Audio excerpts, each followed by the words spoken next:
Hey guys, so today we got a 2016 Nissan Rogue and we have to replace the rear windshield wiper.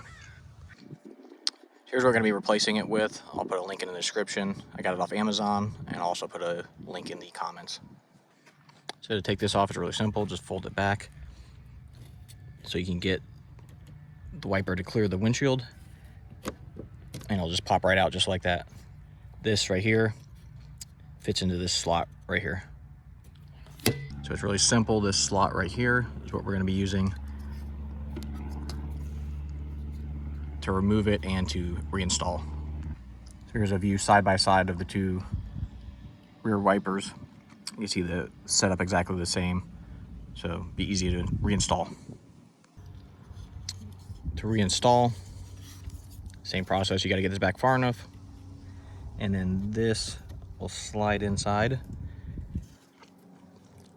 And if you can see right in here, I'm going to line those two grooves up.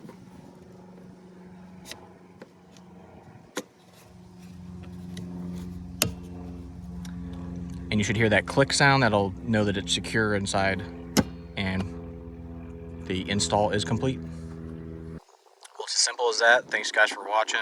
Like, subscribe, and leave a comment if you have any questions.